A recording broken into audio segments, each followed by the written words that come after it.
Voy a compartir con ustedes una palabra que es gloriosa y que trae una gran fortaleza espiritual a nuestras vidas. Quiero por favor que tengan la gentileza de abrir sus Biblias en la primera carta del apóstol Pablo a los Corintios, capítulo 15. Vamos a leer algunos versículos de este capítulo 15. Aleluya. Gracias, Señor. Gracias, Padre. Aleluya. Gloria a Dios. Muy bien. Es un gusto para mí verles cada domingo, hermanos. Hay algunos rostros que veo y no veo. Están y no están. Algún domingo sí, algún domingo no. Pero qué lindo ver a la mayoría de ustedes. Es realmente reconfortante para mí verles cada domingo y ver qué hermoso cómo se añaden personas a este lugar. Es realmente maravilloso. Quiero entonces que nos concentremos hoy en la palabra. Como siempre digo, cuando nosotros compartimos la palabra nos acercamos a la mesa del Señor, a comer alimento espiritual para nuestras vidas. Así como el alimento físico es esencial, un alimento, una dieta balanceada es esencial y necesaria para el buen sustento de nuestro cuerpo, así también nosotros como hombres y mujeres espirituales necesitamos una dieta balanceada de la palabra de Dios, que se nos hable de toda la palabra para poder alimentarnos de buena manera, crecer, ser fortalecidos en nuestra vida espiritual. ¿Está leyendo la palabra? ¿Están leyendo la palabra? Uy, asusta. Yo quería haber escuchado una amén que echara abajo este cielo. Veo que pocos están leyendo la palabra. Tenemos que leerla continuamente, meditar en ella, aprender de ella y vivir por ella. Dice la palabra del Señor. Además, escribiendo el apóstol Pablo a la iglesia que estaba en la ciudad de Corinto: además os declaro, hermanos, el evangelio que os he predicado, el cual también recibisteis, en el cual también perseveráis. ¿Cuántos perseveran en el evangelio? Muy bien. Vamos adelante. Por el cual asimismo, si retenéis la palabra que os he predicado, sois salvos, si no creísteis en vano. Atención aquí, vamos a empezar a inmediatamente a razonar esta palabra. Porque primeramente os he enseñado lo que asimismo recibí. ¿Usted entiende? El apóstol Pablo dice que él está enseñando lo que él recibió. ¿Se fija? Y él lo recibió de Jesús. No son ideas locas que le vinieron por una iluminación rara. Tampoco fueron algunos ángeles especiales que le aparecieron al apóstol Pablo y le empezaron a declarar algún tipo de doctrina, de enseñanza. No, él lo recibió directamente de Jesús. Entonces él dice que lo que él enseña es lo que él también recibió. Lo recibió de Jesús. Que Cristo murió por nuestros pecados conforme a las Escrituras. Cristo murió por nuestros pecados conforme al Antiguo Testamento. ¿Se acuerdan que les había dicho que cuando en el Nuevo Testamento hace relación a la expresión las Escrituras, se refiere a qué cosa? Dígalo conmigo, ahora lo van a decir con convicción, al Antiguo Testamento. ¿Ok? Eso tiene que estar claro en nosotros. Que Cristo entonces murió por nuestros pecados conforme a las Escrituras y que fue sepultado. Definitivamente Jesús murió y fue sepultado y que resucitó al tercer día. Entonces Cristo, conforme a las Escrituras, estaba profetizado que Él como Hijo de Dios se iba a ser Cuando se encarnó, se transformó en Emmanuel, Dios con nosotros. Pero estando en condición de hombre, Cristo fue llamado el Hijo del Hombre. Se despojó de todos sus atributos divinos y se hizo un hombre igual que nosotros, de la misma cualidad que nosotros. Vale decir, Jesús tuvo hambre, Jesús tuvo sueño, sed, necesidad de afecto. Jesús también fue tentado. Y dice las Escrituras que Jesús fue tentado en todo, conforme a nuestra semejanza, pero nunca pecó. Entonces, que fue sepultado y Él resucitó conforme a las Escrituras. Él resucitó conforme a lo que estaba profetizado. ¿Ok? ¿Cuándo resucitó? Al tercer día, conforme a lo que estaba profetizado. ¿Qué aconteció? Y apareció a Cefas, que es Pedro, después a los 12, es decir, a todos los apóstoles. ¿A quién se apareció? A Cefas, Pedro, a los apóstoles. Después apareció a quién más. Ay, ¿había reparado en eso? ¿Sí o no? Diga sí. Sí, porque el pastor lo ha dicho muchas veces. A más de 500 hermanos a la vez, de los cuales muchos viven aún y otros ya duermen, ya habían partido a la presencia de Dios. Después apareció Jacobo, que es Santiago, el hermano de Cristo. Después a todos los apóstoles, nuevamente le apareció a todos los apóstoles. Y por último, y al último de todos, dice el apóstol Pablo, como a un abortivo me apareció a mí. Es decir, Jesús le apareció al apóstol Pablo. Vamos a dejar break, dejémoslo ahí antes de continuar.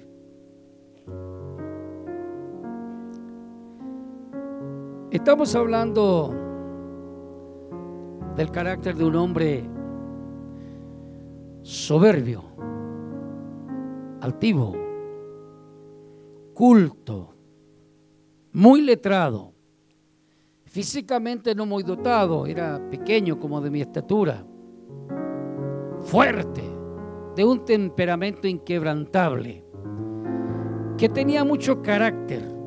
Era un soldado romano de alto rango, aunque su madre era judía, y era fariseo conforme a la ley, un hombre educado en toda la cultura, en todas las escrituras, y pertenecía al grupo exclusivo, como pudiéramos decirlo hoy, perdonando la expresión para los apóstoles, como la curia, la alta élite religiosa. Él pertenecía al Sanedrín. Entonces era un hombre culto, educado, muy versado en todo el Antiguo Testamento. Es más, esa gente se lo sabía prácticamente de memoria, todo el Antiguo Testamento. Hombres impresionantes.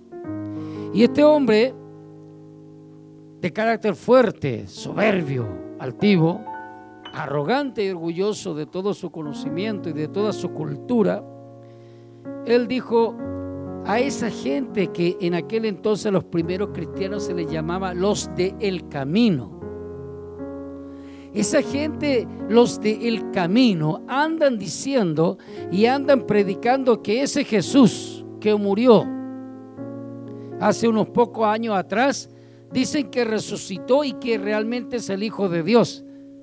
Entonces, este soldado llamado Saulo de la ciudad de Tarso, decía él, eso es una falacia, es un engaño, es una mentira.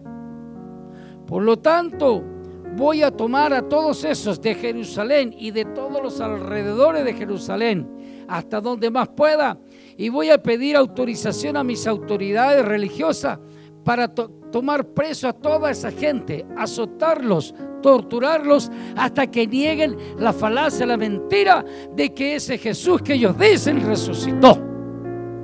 Y ahí iba este hombre entonces, este soldado de alto rango, camino a la ciudad de Damasco.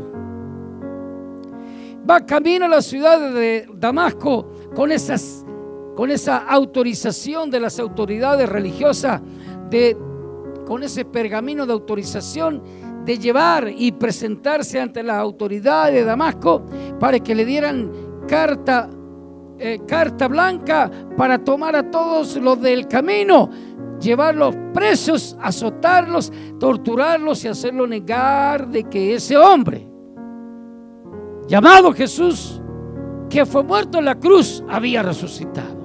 Iba él en esa tremenda misión, lleno tal vez de pensamientos de cómo hacerlo. Quién sabe qué cosas iba pensando, cuando de repente, esto está relatado claramente en el libro de los Hechos, en el capítulo 9. Usted lo lee después en casa como una lectura amena. De repente,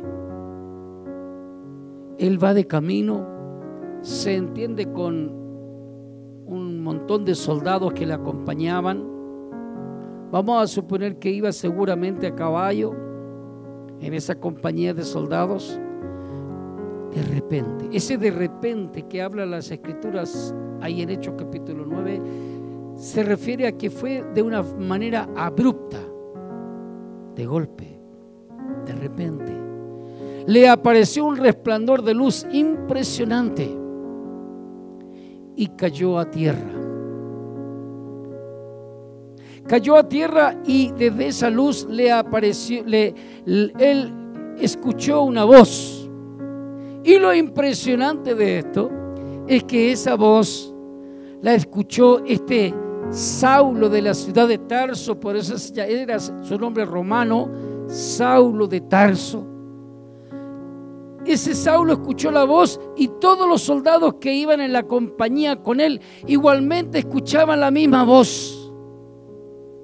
No solo Saulo, sino que toda la compañía de soldados oían aquella voz, y esa voz le dijo: Saulo, Saulo, ¿por qué me persigues? Dura cosa te es dar patadas, coces contra el aguijón.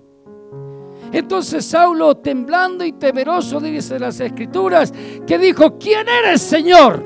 Lo vio. Saulo vio a aquel que le hablaba de esa luz impresionante e incandescente, y que esa luz irradiaba un poder y una fuerza impresionante. Mas él lo vio, pero el resto de la compañía de los soldados no lo vieron. Sin embargo, todos escucharon su voz. Y le dijo esa voz, Jesús le dijo, desde aquella deslumbrante luz, le dijo: yo soy Jesús, a quien tú persigues. ¿Dónde iba Pablo? A la ciudad de Damasco. ¿A perseguir a quién? A los cristianos, que se llamaban en aquel entonces los del camino. Los iba persiguiendo para tomarlos presos, torturarlos y hacer negar el nombre de Jesús. Pero ¿qué le dice Jesús desde ese resplandor? ¿Cómo le dice? Yo soy Jesús. ¿A quién? Lo entendió, ¿verdad? ¿Quién persigue a los cristianos? No persigue a los cristianos, persigue al mismo Cristo. ¿Cuántos cristianos hay aquí? ¿Cuántos hijos de Dios me pueden dar un amén? Que si alguien te persigue, si alguien te acosa, si alguien te perturba, quien sea, bajo la circunstancia que sea, tú tienes que saber quién te persigue a ti, porque eres un hijo de Dios, porque tienes fe en Cristo. Están persiguiendo al mismo Jesús. ¿Cuántos dicen amén? Eso se llama cobertura. Eso es cobertura de Dios. Significa que es verdad aquello que nos dice la palabra, que estamos escondidos en el hueco de su mano. Significa que es verdad que somos como la niña de sus ojos. Quien persigue ¿Quién te persigue a ti? Porque eres una hija de Dios, un hijo de Dios. ¿Quién te persigue a ti? Porque eres una persona que tiene su fe, su corazón en Cristo Jesús. Está persiguiendo al mismo Jesús. Y entonces fue tal el impacto que sufrió ese hombre, tan impresionante el impacto que experimentó ese hombre, su espíritu, que luego que Jesús se fue de aquella visión impresionante que tuvo el varón, este intentó levantarse, pero tuvo un problema. No veía absolutamente nada. Había quedado ciego. A la sazón ese hombre era un joven, no era un viejo. Tal vez 30 años, no más de 35, tal vez, no más allá. Y quedó completamente ciego. Entonces, ¿qué hicieron los soldados?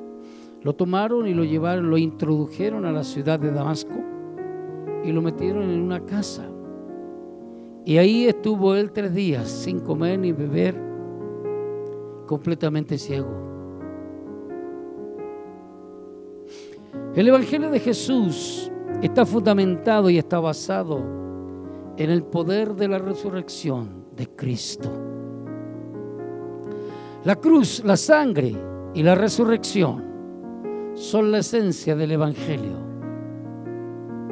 Si alguien niega la cruz,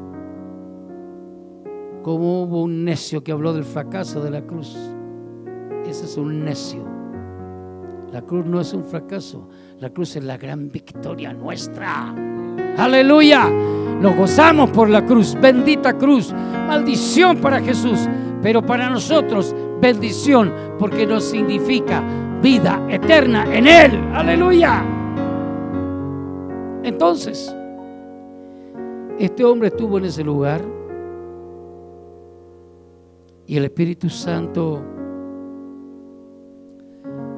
porque una vez que Cristo resucita, la iglesia del Señor comienza a vivir lo que se llama el tiempo de la iglesia o el tiempo de la manifestación plena del Espíritu Santo. El Espíritu Santo llama a un hombre, un discípulo de los del camino, un viejito llamado Ananías. Y mira cómo el Espíritu de Dios le habla con claridad. Por eso usted tiene que entender, tú tienes que aprender a discernir la voz del Señor, a entender cuando Dios te habla, cuando Cristo te habla. Y la voz es la voz del Espíritu Santo, porque el Padre, el Hijo y el Espíritu son un solo Dios. Mas hoy es el Espíritu Santo el que nos habla, el que nos ministra, el que nos enseña, el que nos exhorta, nos redarguye, nos reprende, el que nos alienta. Es el Espíritu Santo. Yo le pido hoy al Espíritu Santo y le he pedido que hoy a cada uno de nosotros nos exhorte, nos aliente, nos enseñe, nos ayude, nos dé la fuerza, el poder y nos dé dirección para nuestras vidas. Y cada uno de nosotros aprendamos a discernir y a escuchar su voz. Está Ananías y el Espíritu Santo le habla y le dice: Ananías. Él ni siquiera se asusta ni se sorprende. Ve a la calle que se llama La Derecha y ve a tal lugar, a tal casa donde hay uno. Ve a la casa de un tal Judas, y ahí en la casa de Judas, que es un hijo mío, mora un tal Saulo de Tarso. Quiero que vayas donde Saulo y quiero que le imponga las manos para que sea sanado de su vista. Entonces Ananías dialoga con el Espíritu Santo y le dice: Señor, yo he oído hablar de ese Saulo de Tarso. Es harto malo. ¿Cómo voy a ir donde ese Señor si ese nos persigue, nos azota, nos tortura, y hace que neguemos de tu nombre? ¿Cómo voy a ir, Espíritu Santo?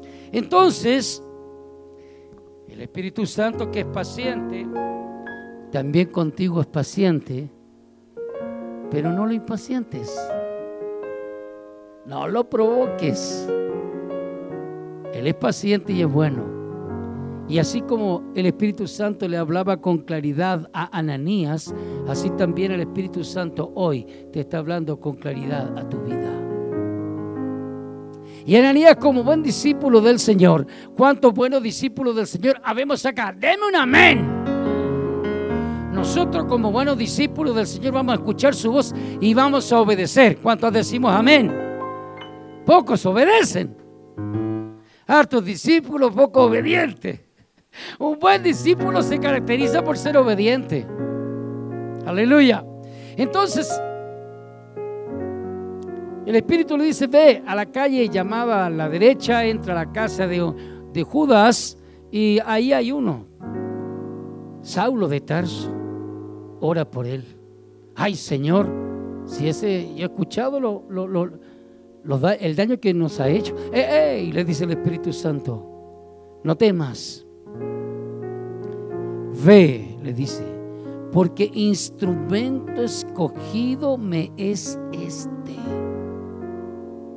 para llevar mi nombre delante de gentiles, no judíos, delante de gentiles, delante de reyes y delante de los hijos de Israel. Y yo le mostraré, le enseñaré cuánto es lo necesario que él padezca por mi nombre. Entonces Ananías, frente a la voz del Espíritu Santo, llega al lugar exacto, porque cuando Dios te enseña, cuando Dios te dirige, cuando la voz del Espíritu Santo eres capaz de escucharla, 1, la disciernes, 2, la escuchas, 3, la obedeces, tú nunca erras. Tú nunca erras. Y lo que tú haces, dirigido por el Señor, es una bendición. Así lo hizo Ananías, el viejito. Llega, y cuando entra al cuarto de la casa de Judas donde estaba Saulo, ¿sabe lo que le dice Ananías a Pablo? Porque Pablo es un nombre judío, Saulo romano.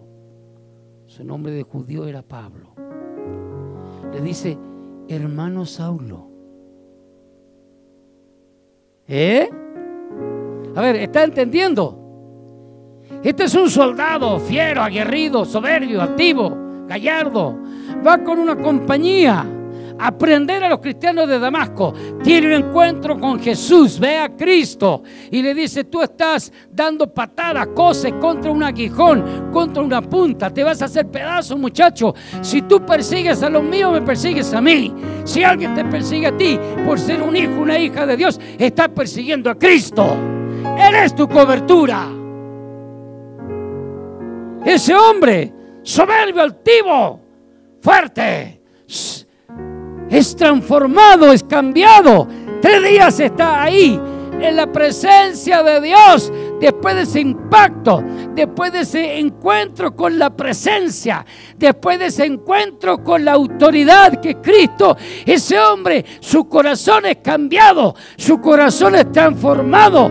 Ese hombre, de ser un perseguidor de la iglesia de Cristo, es transformado en un siervo de Dios. Tú necesitas un encuentro con Jesús. Tú necesitas un encuentro con Cristo. Tú necesitas tener hoy un encuentro cara a cara con Jesús para que tu vida sea cambiada, tu vida sea transformada.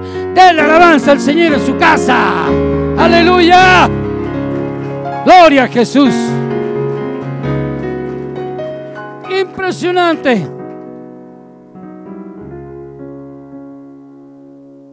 Ananías simplemente escucha la voz del Espíritu y obedece. Y le dice: hermano Saulo, he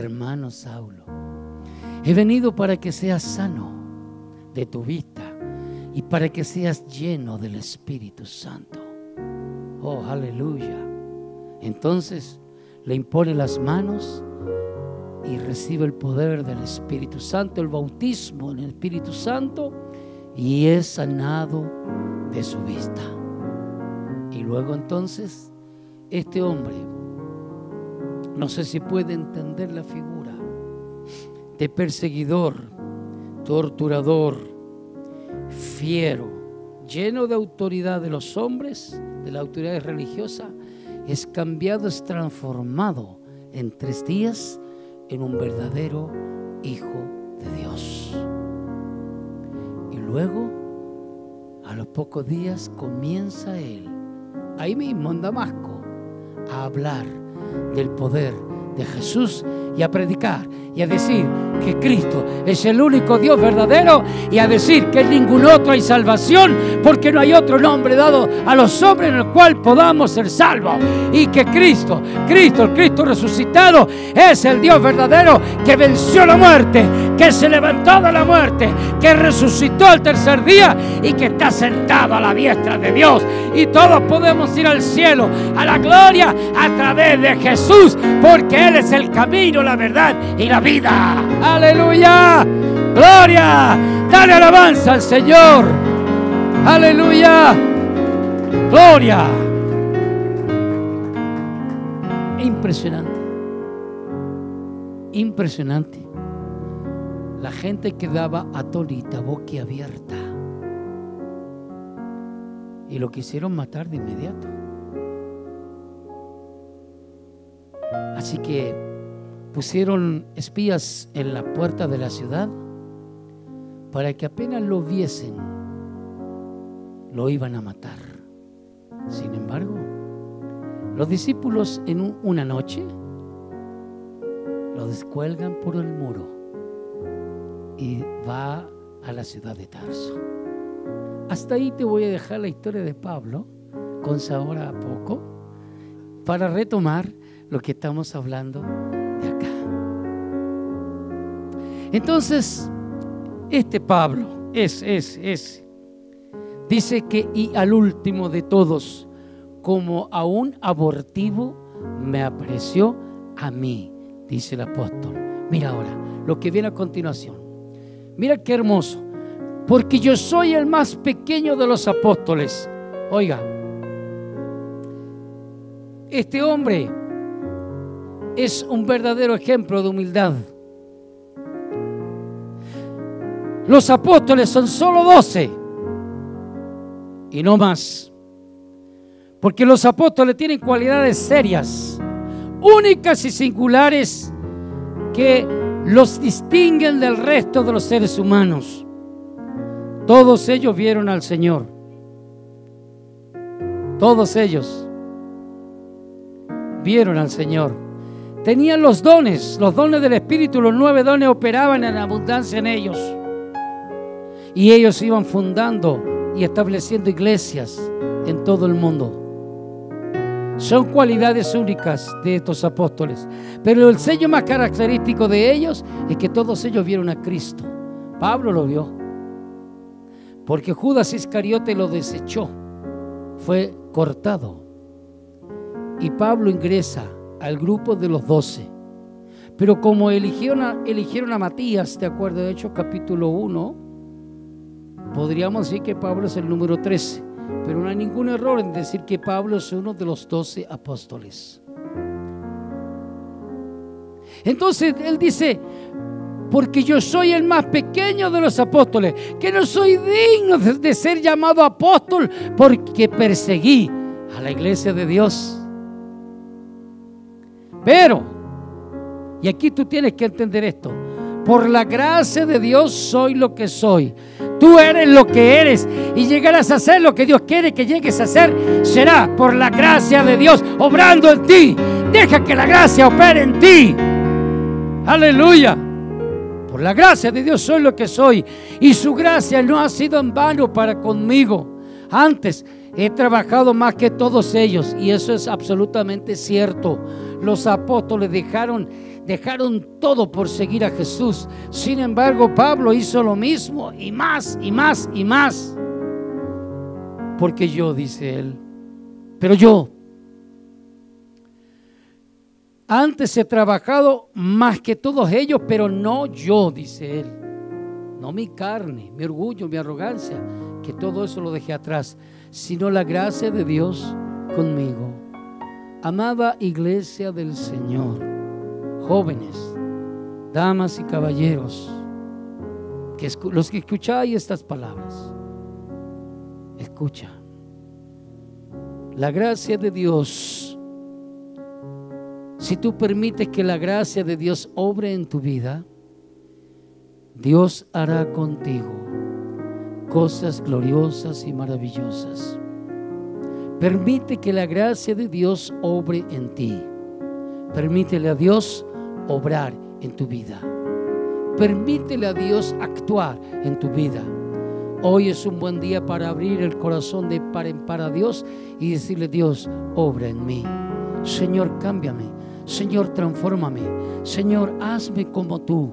Oh Dios, obra en mi corazón, obra en mi vida, obra en mi alma. Hoy es un buen momento para permitir que la gracia de Dios actúe en ti. La gracia de Dios quiera y puede actuar en ti, pero solamente si tú le permites que la gracia actúe en ti. Si tú cierras esa puerta, si continúas en esa conducta, la que tuvo el apóstol Pablo, arrogancia, orgullo, soberbia.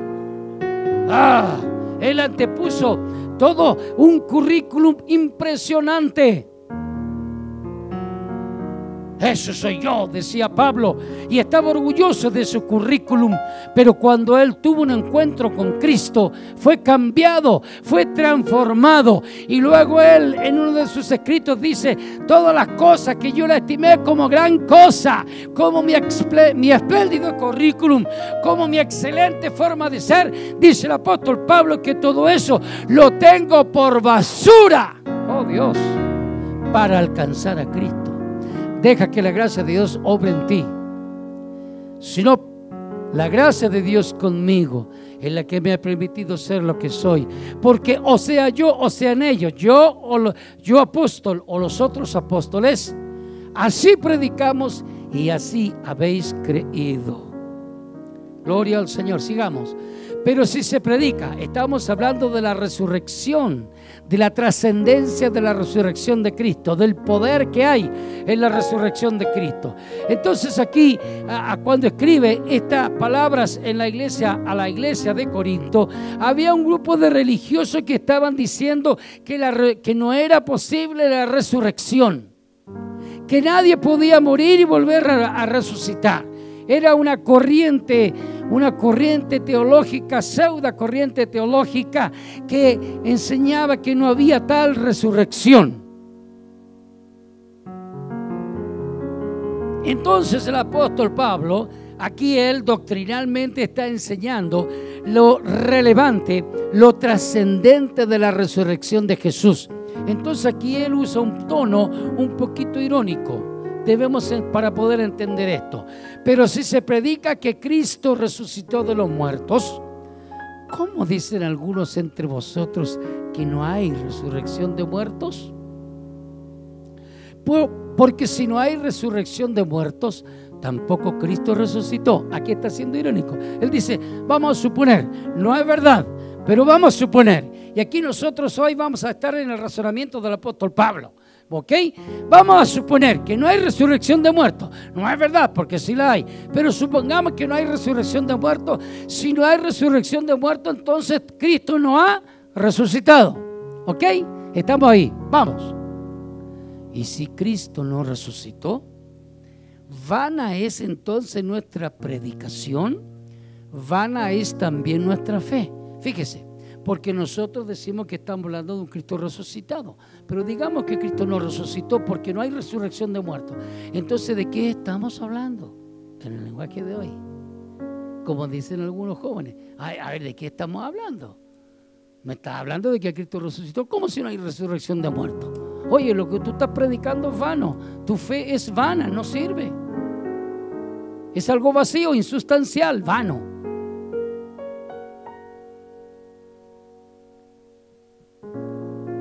Verso 15. Y somos hallados falsos testigos de Dios. Claro que sí. Falso porque no hay resurrección de muertos. Cristo no resucitó. Vana es nuestra predicación. vana nuestra fe, entonces somos falsos testigos de Dios, porque hemos testificado de Dios que Él resucitó a Cristo, al cual no resucitó. Si en verdad los muertos no resucitan. ¿Se da cuenta que cómo quedamos aquí? ¿Cómo se siente? ¿Un poquito desesperado? ¿Un poquito frustrado? ¿Se siente incómodo o no? ¿O le da lo mismo? Yo me metí en un hoyo ahí, en un túnel estrecho, me incomodé, me dio rabia, me molesté. ¿Cómo? Estaba como preso. Oye, ¿cómo es eso?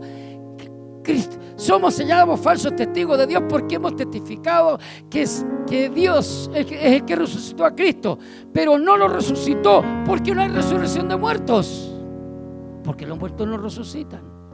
¿Entiende eso? ¿Cómo se siente ahí? Apresado, incómodo. Porque si los muertos no resucitan, tampoco Cristo resucitó. Vuelvo a insistir, él está usando un tono de ironía para que entendamos la relevancia y la trascendencia de la resurrección de Jesús. Entonces, si los muertos no resucitan, tampoco Cristo resucitó. ¿De qué estamos hablando? Y si Cristo no resucitó, vana es nuestra fe, pues aún estamos en nuestros pecados. ¿Sabe por qué? Aleluya. Porque la limpieza, el perdón de nuestros pecados está basada, está fundamentada en que Cristo murió en la cruz del Calvario, en que Cristo murió y en que Cristo resucitó al tercer día. Entonces, si Cristo no resucitó porque los muertos no resucitan, entonces tú y yo aún estamos en nuestros pecados. Mentira, no hemos sido perdonados de pecado, no hemos sido librados de pecado, porque los muertos no resucitan. Y si Cristo no resucitó, entonces seguimos en nuestros pecados. ¿Entiende eso? Oiga, si esto fuera verdad, entonces tenemos que cerrar esta Biblia, cerrar este templo e irnos todos para la casa, porque seguimos en nuestros pecados. ¿Entiende eso? ¿Puede usted razonar con profunda claridad de eso? ¿Acaso eso no lo llena de angustia, no lo llena de incomodidad, no lo llena de frustración y de decepción? Pero mira, ¡qué gloria! Entonces, también los que durmieron en Cristo perecieron. Los hermanos que murieron antes que nosotros también perecieron, siguen muertos. Y si en esta vida solamente esperamos en Cristo, ¿cuántos esperan en Jesús? ¿Cuántos esperan la resurrección que está en Cristo? ¿Cuántos la esperan? ¿Cuántos esperan que lo que Cristo dijo es completamente cierto? ¿Cuántos saben que lo que Cristo nos enseñó es absolutamente la verdad?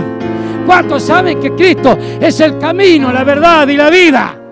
¿Cuántos saben que en ningún otro hay perdón de pecado? Porque no hay otro nombre dado a los hombres en el cual podamos ser salvos. Solo en Cristo. En esta vida esperamos solo en Cristo. Tú y yo esperamos solos en Cristo. Pero si en esta vida esperamos solamente en Cristo, y si Cristo no resucitó, porque no hay resurrección de muertos, somos los más dignos de conmiseración de los hombres. Pobre de ellos. Eso es lo que está diciendo el apóstol. Pobre de toda esta gente que dice que Cristo resucitó y que el Padre lo levantó al tercer día. Pobre de ellos que creen que los muertos resucitan, que creen que Cristo resucitó. Pobre de ellos, somos los más dignos de conmiseración de todos los hombres. Es decir, si los muertos no resucitan, en consecuencia, si Cristo no resucitó, entonces nuestra fe, el cristianismo, no es más que una de las tantas religiones que hay en este mundo. No pasa de ahí. ¡Qué terrible! ¿Qué queda entonces? Vamos al versículo 20.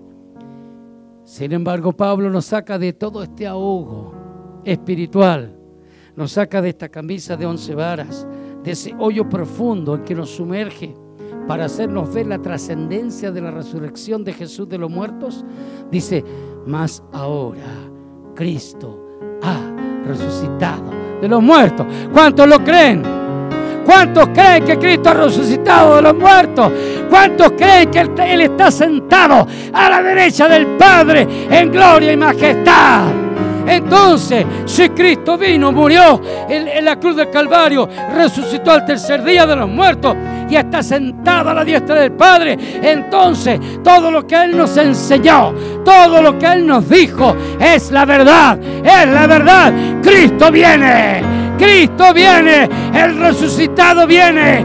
El resucitado tiene el poder para perdonar los pecados de toda la humanidad, todos tus pecados, pasados, presentes y futuros.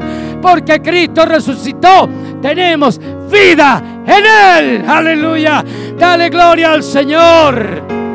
Aleluya. Mas ahora Cristo ha resucitado, primicia de los que durmieron. Él es el primogénito, el primero que ha resucitado. Mas ahora Cristo ha resucitado de los muertos, primicia, el primero de los que durmieron es hecho. Porque por cuanto la muerte entró por un hombre, ¿por quién entró la muerte? Adán, ¿verdad? Es por eso que el apóstol Pablo, con tanta vehemencia, en Romanos capítulo 3, versículo 3, él dice: por cuanto todos pecaron, están destituidos de la gloria de Dios. Por cuanto todos hemos pecado, estamos fuera de la gloria de Dios. Sin embargo, dice aquí: por cuanto la muerte entró por un hombre, por el primer Adán, también por un hombre, Jesús, la resurrección de los muertos. Es decir, en Adán todos morimos, perecemos por siempre, jamás. Sin embargo, a través de Cristo y gracias a Cristo y gracias a que Él ha resucitado, entonces por Él, por Cristo, nosotros también resucitaremos de los muertos. ¿Cuánto le dan gloria a Dios por esto? Significa que con la muerte todo se acaba. No es verdad. Con nuestra muerte física, cuando alguno de nosotros llegase a morir, espero que ninguno de los presentes hasta el día del rapto permanezcamos vivos y muy vivos en el Señor. Espero que así sea y le pido al Señor que así sea. Si alguno perece en Cristo, un hijo, hija del Señor, gracias a que Cristo resucitó, esa persona, nos enseña el apóstol Pablo en su carta a los Tesalonicenses, primera carta, que nosotros en Cristo no morimos, sino que dormimos. Dormimos, porque vamos a la presencia directa de Dios para luego tomar nuestro cuerpo, transformado en cuerpo incorruptible, y estar por siempre delante del Padre. Entonces, por cuanto la muerte entró por un hombre, Adán, también por un hombre, Jesús, la resurrección de los muertos. ¿Cuántos tenemos esperanza de vida eterna? ¿Cuántos de los presentes saben que heredan una vida eterna? ¿Cuántos? Levante su mano los que creen sinceramente que tienen vida eterna. Saluden esa vida eterna. Denle gloria a Dios, denle gracias al Señor. ¿Por qué no alaba su nombre? ¿Por qué no le dice a Cristo: gracias, gracias que por tu muerte y por tu resurrección tengo vida eterna contigo? ¿Cuántos se gozan? ¿Cuántos pueden dar un aplauso de gloria al Señor? ¡Aleluya! ¡Aleluya!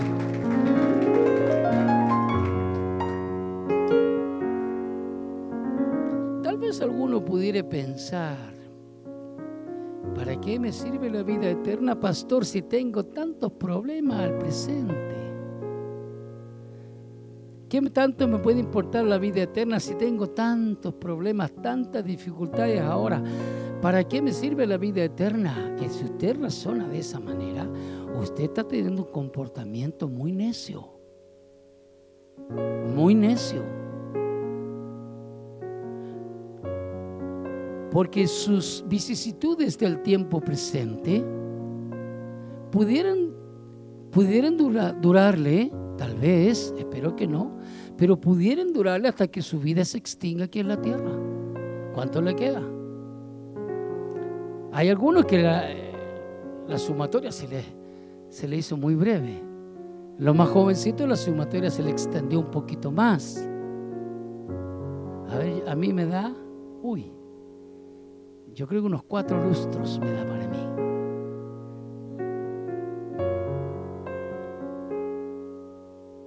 O 4 décadas mejor, me gusta más, porque 4 lustros es muy poco.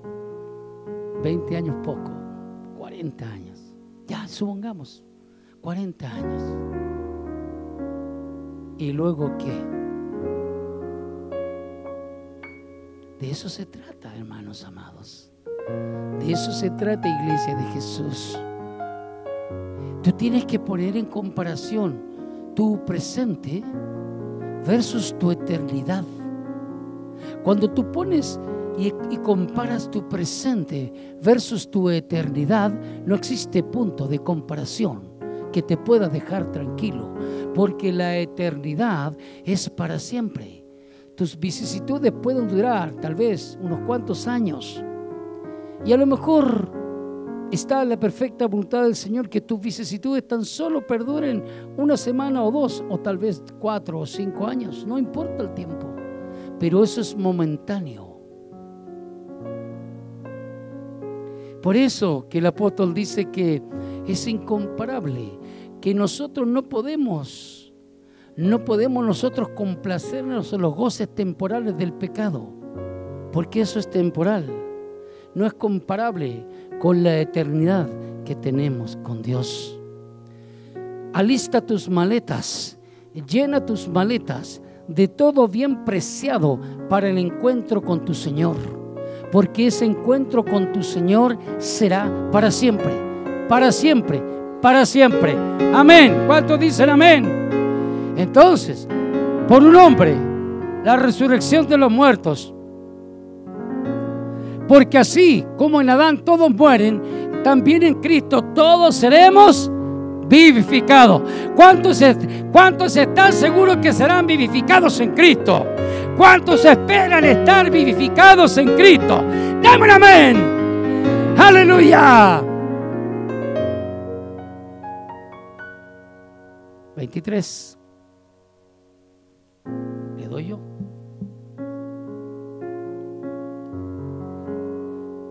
Pero cada uno, ahí va, hasta el 2. Era hasta el 2, hasta el 22. Pero cada uno en su debido orden. Cristo, las primicias, luego los que son de Cristo en su venida. Esto no estaba escrito, ¿eh? Y luego cierro con esto. Luego el fin, cuando entregue el reino al Dios y Padre. Cristo entregará su reino al Dios y Padre. Cuando haya suprimido todo dominio, toda autoridad y potencia. Aleluya. Porque es preciso que Él reine hasta que haya puesto a todos sus enemigos debajo de sus pies. Y el último enemigo que será destruido es la muerte. Aleluya. La muerte. La muerte. Amados míos, aquí estamos. Aquí estamos, expuestos delante de la eternidad. Porque Cristo resucitó, porque Él vive, nosotros también viviremos con Él. ¿Cuántos dicen amén? Porque Él resucitó, nosotros también resucitaremos con Él. Aleluya. Solo que si alguno de nosotros parte de esta tierra, antes que Cristo venga a buscar su iglesia, que somos nosotros, usted duerme en el Señor. Duerme. Su espíritu y su alma va a los cielos, pero su cuerpo queda aquí en la tierra. Dependiendo de la cantidad de años, finalmente su cuerpo se convertirá solo en polvo. Mas cuando Cristo regrese, primero a buscar su iglesia, entonces dice la palabra que Él traerá a todas las almas de los que durmieron en Él. Y esas personas en un abrir y cerrar de ojos, irán a buscar aquí, a la tierra, su cuerpo. Y ese cuerpo, en tan solo un pestañeo, un abrir y cerrar de ojos, ese cuerpo, tóquelo, este que está aquí, este corruptible, que se enferma, que engorda, que se le cae la, ¿qué digo yo? Se llena de arrugas, que se envejece, se encorva, que tienes que cuidarlo con esmero porque si no se deteriora. Aunque hay algunos que abusan, igual se ven hermosas, igual se ven bellos, pero no abuse. Ese cuerpo vendrá a tu alma y en un abrir y cerrar de ojos tu alma se unirá a ese cuerpo, pero ese cuerpo vuelve a la vida incorruptible, un cuerpo perfecto, igual al cuerpo de Jesús, igual al cuerpo de los ángeles. ¡Oh, qué belleza! ¡Qué hermosura! Por eso, que cuando venga el rapto, cuando Cristo venga a buscar su iglesia, ¿cuántos aman el rapto? ¿Cuántos aman el rapto? ¿Cuántos están esperando al Señor? ¡Aleluya! ¿Cuántos saludan ese día de gloria, ese día maravilloso, ese día glorioso? ¡Aleluya! Cuando eso suceda, ¿sabe lo que va a pasar? Si estamos acá, supongamos que viene el Señor y estoy predicando la palabra. Oiga, para mí eso es lo máximo. Sería lo máximo. ¿Sabe lo que usted va? No, espero que ninguno de ustedes vea eso. Pero supongamos que se queda a ver el vecino de al lado, no usted. ¿Sabe lo que me va a pasar? Mire, usted lo va a ver. Viene el Señor y ¡pum! Se va la chaqueta. Se cae la chequera. No corra a buscarlo porque va a encontrar muchos problemas y poca plata. No se engañe. Va a encontrar problemas, más que dinero, puros problemas. Se cae la chequera, estos lentes se van al piso, este reloj, pum, cae, los zapatos quedan ahí, los calcetines, toda la vestimenta queda ahí. Porque nada de esto sirve para heredar el reino de los cielos. Si algún hermanito tenía un dientecito de oro o de otro metal, se queda, porque nuestro cuerpo será incorruptible, un cuerpo perfecto. El que era como Sergito, a lo mejor tomaba que ser como Sergio, grande, gallardo, guapo, así como Sergito. Claro que un poquito más para el lado. Los medios peladitos van a tener su pelo perfecto. Aquellos que tienen esa lengua tan larga, se les va a cortar. Les va a quedar perfecta. Sí, Señor. Cuerpo perfecto. Por eso, mis amados, nunca más gustaremos la muerte. Nunca más. Gloria a Dios. ¿Cuántos aman el poder de la resurrección de Jesús? ¿Cuántos saben que Cristo resucitó de los muertos y vive por los siglos de los siglos? ¡Oh, aleluya! Por cuanto Él vive, nosotros también viviremos juntamente con Él. ¡Aleluya!